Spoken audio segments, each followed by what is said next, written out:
గాలి వెంకటరెడ్డి గారు మనకు ఆయన గురించి తెలుసు. నాకు తెలిసి పర్చూరు నుంచి 3 సార్లు, బాపట్ల నుంచి 2 సార్లు ఎమ్మెల్యేగా చేశారు, 2 సార్లు మంత్రిగా కూడా పనిచేసిన వ్యక్తి. దాదాపు 85 ఏళ్ల వయసు ఆయనకు.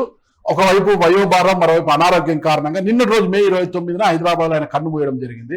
అంటే ఆయన మరణం ప్రస్తుతం ఉన్న ఏపీ రాజకీయాలకు తీరని లోటు అది మనం చెప్పలేము. వయోభారం ఆయన కాస్త దూరంగా ఉన్నారు. సరే, ఆయన గురించి చెప్పుకోవాలంటే మనం ఏం చెప్పుకోవచ్చు? ఈ రోజు గాలి వెంకటరెడ్డి మన మధ్య లేరు. ప్రకాశం జిల్లా వాసిగా దాదాపు నా 10 ఏళ్ల వయసు నుంచి రాజకీయాలు చూస్తున్న మనిషిగా, సో ఉమ్మడి ప్రకాశం జిల్లాలో పెద్ద ఆయన, రాజకీయంగా ఆయన గెలుపోవటంలో అజాత శత్రువు, ఎవరితో కూడా వ్యక్తిగతంగా ఘర్షణలు కానీ లేని మనిషి. సో పెద్ద మనిషి, లాయరు, పెద్ద మనిషిగా గుర్తింపు ఉండదు. ఒంగోలులో బిఎస్సీ ఎల్ఎల్బి ఒంగోలులో ఉన్నంత కాలం వెంకటరెడ్డి గారు అంటే పెద్ద ఆయన అన్నట్టుగానే ఉండేది. ఆ వయసు రీత్యా కూడా ఆయన ఇప్పుడు తర్వాత కాలంలో వచ్చిన ఎమ్మెల్యేల కంటే కూడా సీనియర్ కావటము, మాట తీరు కూడా పెద్దరికం ఉండడం వల్ల పెద్ద ఆయన ఉండేది. అందరితో కలుపుకోలుతనం ఉండేది. ఆయన ఎక్కడ పోయినా కానీ ప్రతి పార్టీ ఎమ్మెల్యేగా నాయకులతో కూడా అందుబాటులో ఉండే ఈజీ గోయింగ్ పర్సన్. పెద్ద వ్యాపారాలు లేవు, పెద్ద ఆస్పరుడేం కాదు, సగటు ఏమంటారు రైతు కన్నా కొంచెం పెద్ద స్థాయి అనుకోండి. కోట్ల రూపాయల ఆస్తులు ఉన్న మనిషి కాదు, పెద్ద వ్యాపారాలు కూడా కాంట్రాక్టర్, బిల్డర్ ఏం కాదు. ఆయన జీవితాంతం రాజకీయం చేశారు. వాళ్ళ పిల్లలు కూడా నాకు తెలిసి ఎవరు వ్యాపారాల్లో పెద్దగా ఏమీ లేరు వాళ్ళు. సో దీనివల్ల ఏంటంటే ఒక సామాన్యమైన అంటే పాతకాలము 1960-70లో కమ్యూనిస్ట్ నాయకులు ఉంటారు, ఈయన కాంగ్రెస్ అయినా కానీ అట్లాగే ఉండి అందరితో కలిసిపోవడం వల్ల ఆయనకు మంచి పేరు ఉండేది జిల్లాలో ఉండేది. సాత్వికం, రాజకీయంగా కూడా సాత్వికుడుగానే భావించాలి మనం. ఒక రైతు కుటుంబానికి చెందిన ఒక మధ్యతరగతి కుటుంబీకుడు అనుకోవచ్చు గాలి వెంకటరెడ్డి గారు. మరి రాజకీయ అరంగేట్రం ఎలా జరిగింది అంటారు? అసలు అయింది రాజకీయాల్లోకి తీసుకొచ్చింది ఎవరు? ఎవరంటారు? చదువు, ఎడ్యుకేషన్ చెన్నైలో చదువుకోవటం దగ్గర నుంచే వీళ్ళకి రాజకీయ సాన్నిధ్యం అనేది పెరిగింది అనమాట. సో అక్కడ చదువు ఇప్పుడు మీకు ఎంతో రాజకీయ సాన్నిధ్యం పెరిగింది.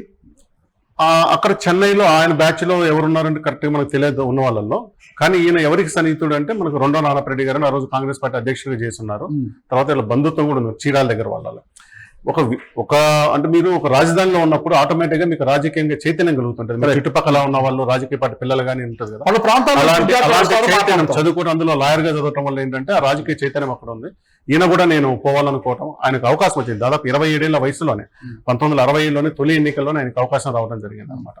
ఆ అవకాశం రావడంతోనే ఆయన మొదటిసారి పర్చూరు నియోజకవర్గం నుంచి పోటీ చేయటము, గెలవటం కూడా జరిగింది. అసలు పర్చూరు నియోజకవర్గం అంత ముందు అంటే ఈ రోజు కులాలు ఉన్నాయి కానీ మొదటి నుంచి కూడా పర్చూరు నియోజకవర్గంలో కుల ప్రభావం కాదు, కులాల పరంగా చూసుకున్నప్పుడు చౌదరీస్ది మొదటి నుంచి వాళ్ళే ఎక్కువ ఉండేవారు. కొల్లా వెంకయ్య గారు కమ్యూనిస్ట్ పార్టీ తరఫున గెలిచారు, తర్వాత ఇంకో కొల్లా ఆయన గెలిచారు. అందరూ కూడా మధుకూరు నారాయణరావు గారు వీళ్ళందరూ కూడా ఏంటంటే చౌదరులకు బాగా డామినేషన్ ఉన్నది. పర్చూరులో అసలు కుల ప్రభావము, కుల గొడవలు అనేది ఈ మధ్య వరకు కూడా ఎక్కడ మనం చూడము, కానీ వాళ్ళ లీడర్షిప్ లో ఎక్కువ నడుస్తూ ఉండేది. అలాంటి అక్కడ దగ్గర గాలి వెంకటరెడ్డి అని 1967లో రావటంతో ఆయన గెలవటం జరిగింది. అంటే ఇక్కడ గాలి వెంకటరెడ్డి గురించి మనం చెప్పుకోవాలంటే ఒక మంచి వ్యక్తి, అజాత శత్రువు అని మీరే అన్నారు అన్నమాట. 1967 తొలి అరంగేట్రంలోనే విజయం సాధించిన ఆయన ఆ తరువాత 1991 వరకు కూడా విజయం అనే రుచే చూడలేదు. ఆయన అటువైపు వెళ్ళలేదు. ఎందుకు? మళ్ళీ 1991 ఎన్నికల్లో బైపోల్ అనుకుంటా పర్చూరులో ఉప ఎన్నికల్లో దగ్గుబాటి వెంకటేశ్వర గారు ఎంపీగా వెళ్తే ఈయన గెలిచారు. ఎందుకు అంత గ్యాప్ వచ్చిందంటారు? అసలు ఏం జరిగింది? 2 కారణాలు ఉన్నాయి. మీరు పర్చూరు నుంచి ఆయన ఓడిపోయింది ఇప్పుడు చూసుకున్నా కానీ ఒకసారి మొదటిసారి అంటే ఆయన పోటీ చేసిన 2 ఎన్నిక 1972 కేవలం 310 ఓట్లతో ఓడిపోయినాడు. ఆ తర్వాత 99లో 2085 దగ్గుబాటి వెంకటేశ్వర గారు మొదటిసారి పోటీ చేసినప్పుడు 1000 ఓట్లతో ఓడిపోయారు.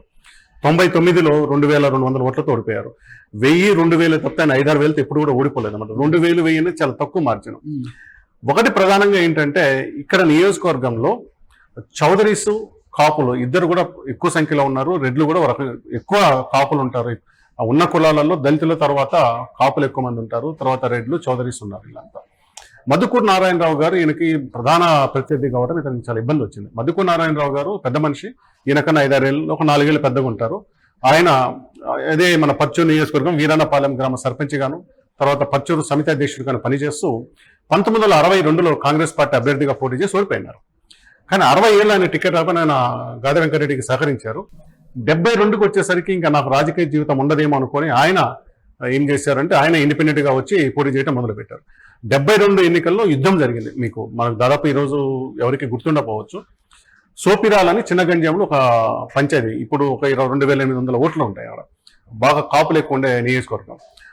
తుమ్మలపెంట వెంకటేశ్వర గారు అని, పెద్ది రామారావు గారు ఆ ఊర్లో పెద్దలు ఉండేవాళ్ళు అప్పుడు. తర్వాత మా అందరికీ తెలిసిన పర్వతరెడ్డి ఆనంద్ అని ఒంగోలు నుంచి ప్రజారాజ్యం తరఫున పోటీ చేస్తున్నారు కదా, వాళ్ళ ఫాదర్ పర్వతరెడ్డి నరసింహారావు గారు, వీళ్ళంతా కూడా సూపిరాల గ్రామం సంబంధించిన వాళ్ళు. ఈ సోపిరాల గ్రామం వన్ సైడెడ్ గా మద్దుకూరు నారాయణరావు గారికి సపోర్టెడ్ గా నిలబడింది. గాదే వెంకటరెడ్డి గారు నేను చెప్తుంది 1972 ఎన్నికల గురించి చెప్తున్నాను. 1972 ఎన్నికల్లో సోపిరాల అనే గ్రామంలో ఘర్షణలు జరిగి మద్దుకూరు నారాయణరావు గారు ఇండిపెండెంట్ గా ట్రాక్టర్ గుర్తు మీద పోటీ చేస్తున్నారు. క్యూలో నిలబడ్డ వాళ్ళ మీదకి ట్రాక్టర్ వెళ్ళింది అన్నమాట. ట్రాక్టర్ వెళ్ళింది, జనాలు పారిపోయారు. అంటే వెంకటరెడ్డి గారికి పడాల్సిన ఓట్లు పడకుండా జరిగింది. తర్వాత వెంకటరెడ్డి గారికి ఎక్కడైతే ఆధిక్యం వస్తుందో అక్కడ డిస్టర్బెన్స్ జరగటం, చివరికి పోలీస్ కాల్పులు జరిగి ఒకతను మరి సుబ్బారెడ్డి ఒకతను చనిపోవడం జరుగుతుంది. 1972లోనే పోలింగ్ రోజు చనిపోవడం అనేది అసలు చాలా ఆశ్చర్యకరమైన విషయం. అందులో చెప్పి నేను అజాత శత్రువు అని చెప్పాను. నేను ఈయన ప్రత్యేకంగా ఏం లేదు, కానీ 72లోనే మద్దుకూరు నారాయణరావు గారు పోటీ చేయడం. మద్దుకూరు నారాయణరావు గారి బామ్మర్ది ఉంటారు యార్లగడ్డ, ఆయన పేరు సాంబశివరావు ఏదో ఉంది, అతను చాలా అగ్రెసివ్ గా ఉన్నారని చెప్తారు. ఈ మొత్తంలో ఏం జరిగిందంటే ఆయన 310 ఓట్లతో ఓడిపోయారు ఆ ఎన్నికల్లో. నారాయణరావు గారు గెలిచారు ఇండిపెండెంట్ గా. అయితే ఈయన ఏం చేశారు, గాదే వెంకటరెడ్డి గారు హైకోర్టుకి వెళ్ళారు, దీని మీద రీకౌంటింగ్ జరపండి అని. రీకౌంటింగ్ జరిపినప్పుడు అంతకుముందు 700 ఉన్న ఓట్లు 300కేమో వచ్చింది. హైకోర్టు ఏం చేసిందంటే ఇక్కడ వైలెన్స్ జరిగింది నిజమే, ఇక్కడ డిస్టర్బెన్స్ జరిగింది, బూత్ క్యాప్చర్ జరిగిందని చెప్పి మద్దుకూరు నారాయణరావు గారు ఎన్నికను రద్దు చేసింది. ఇది ఈ రోజు ఎవరికి వికీపీడియా ఇప్పుడు ఏమవుతుందంటే అందరూ వికీపీడియా ఫాలో అవుతున్నారు. ఎక్కడ చూసినా వికీపీడియా డేటా చెప్తారు, వికీపీడియాలో ఎక్కడ ఉండదు. ఇది 1972లో గాదే వెంకటరెడ్డి గారు రీకౌంటింగ్ పోతే 700 ఉన్న మెజార్టీ 300 తగ్గుతుంది. మద్దుకూరు నారాయణరావు గారు ఎన్నికని హైకోర్టు రద్దు చేసింది.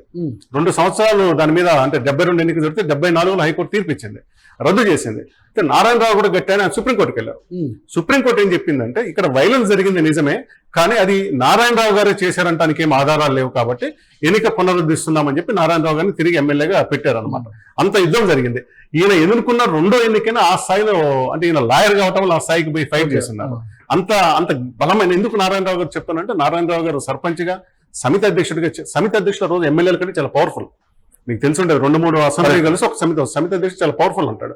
సమితి అధ్యక్షుడు చేసిన అలాంటి ఆయన ఇంకా నాకు రాజకీయ జీవితం ఉండదు. ఎందుకంటే 62లో ఆయన ఎమ్మెల్యే క్యాండిడేట్, 67లో గాదే వెంకటరెడ్డి సహకరించారు, 72 కూడా గాదే వెంకటరెడ్డికి ఇవ్వటం వల్ల ఇంకా నాకు రాజకీయ జీవితం నుంచి చెప్పి ఇండిపెండెంట్ గా పోటీ చేయటం, వాళ్ళ బంధువులంతా అగ్రెసివ్ గా పోవటము, పోలీస్ కాల్పులు ఒకతను చనిపోవటము, హైకోర్టు వరకు పోతే హైకోర్టు నారాయణరావు ఎన్నిక రద్దు చేయడం, సుప్రీంకోర్టు మాత్రం దాన్ని మళ్ళీ క్యాన్సిల్ చేసి నారాయణరావు ఎన్నికను ఇంత యుద్ధం చేయాల్సి వచ్చింది. అప్పటికి ఎంత ఉంటుంది ఈయన వయసు, దాదాపు 32 ఏళ్ళు 33 ఏళ్ళు ఉంటుంది.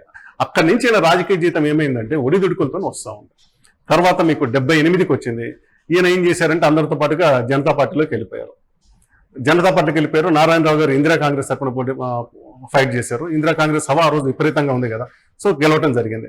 ఆ విధంగా ఒక రకంగా ఏంటంటే ఆ ఘర్షణ వల్ల వెంకటరెడ్డి 72 ఎన్నికలు ఓడిపోయాడు. 78 ఇతను ఇందిరా కాంగ్రెస్ కాదని జనతా పార్టీకి పోవటం వల్ల ఓడిపోవడం జరిగింది. మళ్ళీ జనతా వీడి కాంగ్రెస్ పార్టీకి ఎప్పుడు వచ్చారు? ఏమైందంటే మీకు 78లో 60 సీట్లు జనతా పార్టీ గెలుస్తుంది. బ్రహ్మానందరెడ్డి అధ్యక్షుడు ఉన్న జాతీయ కాంగ్రెస్ 30 సీట్లు గెలుస్తుంది. కాసు బ్రహ్మానందరెడ్డి 30 సీట్లు గెలుస్తుంది. ఈయనకు బ్రహ్మానందరెడ్డి కూడా సన్నిహితుడు, వీళ్ళు అదే ప్రాంతం వాళ్ళు కదా, చాలా సన్నిహితంగా ఉంటారు. వీళ్ళందరూ కూడా ఎన్నికలు అయిపోయిన 3-4 నెలలకే ఇందిరా కాంగ్రెస్ వచ్చింది. మీకు బ్రహ్మానందరెడ్డి కాంగ్రెస్ అయితే ఒకే రోజు 15 మంది ఎమ్మెల్యేలు మేము ఇందిరా కాంగ్రెస్ లో మధ్య అవుతున్నామని చెప్పి స్పీకర్కి 30 మందిలో 15 మంది లెటర్ రాస్తారు. అట్లా జనతా పార్టీ కూడా అందరూ క్రమంగా తప్పుకుంటూ వెళ్ళిపోయారు. చివరికి వచ్చేసరికి 5 మంది 6 మంది మిగులుతారు అంతే. 83 ఎన్నికలకు వచ్చేసరికి మళ్ళీ ఈయన కాంగ్రెస్ పార్టీ తరఫున ఉండటము. ఐ థింక్ 81 సమితి అధ్యక్షులకు వచ్చి ఉంటారు. ఆయన 83 నుంచి మళ్ళీ వరుసగా 83, 85 అంతా పోటీ చేస్తూ వస్తున్నారు అనమాట. అయితే ఈయనకి ఇంకా ప్రధానమైన సమస్య ఏమవుతుందంటే 83 తెలుగుదేశం ఆవిర్భావం, ఎన్టీఆర్ వియ్యంకుడు చెంచురామయ్య, దగ్గుబాటి చెంచురామయ్య గారు కారంచేడు, అంటే పర్చూరు వచ్చేసి కారంచేడు పర్చూరు కింద ఉండేది. అప్పుడు కారంచేడు అక్కడే ఉండటం, ఆయన బలమైన కమ్యూనిటీ కావటం, ప్లస్ ఆయన అప్పటికే ఆయన ఒకసారి ఇది చేస్తున్నారు, ఇది మనకు జెడ్పీ చైర్మన్ కూడా చేస్తున్నారు, బలమైన నాయకులు కావటము. దానివల్ల ఏంటంటే తెలుగుదేశం ప్రభావం బాగా పెరిగింది. అయితే 83 ఎన్నికల్లో దగ్గుపాటి గారు అల్లుడు, ఎన్టీఆర్ గారు అల్లుడు దగ్గుపాటి వెంకటేశ్వరరావు గారు ఎన్నికల్లో పోటీ చేయలేదు. ఎన్నికల కార్యక్రమాలు చూసుకున్నారు. చంద్రబాబు నాయుడు గారు కాంగ్రెస్ తరపున చంద్రగిరిలో పోటీ చేశారు, కానీ వెంకటేశ్వరరావు గారు ఎన్టీఆర్తో వాళ్ళ మామగారితో ట్రావెల్ చేస్తూ ఎన్నికల పనులు చూసుకున్నారు. ఆయన పోటీ చేయలేదు. వీళ్ళ బంధువు దగ్గుపాటి చౌదరి అనేట ఆయన పోటీ చేసిన జరిగింది. సో ఆ విధంగా దగ్గుపాటి ఫ్యామిలీ అసెంబ్లీకి రావడం మొదలైంది.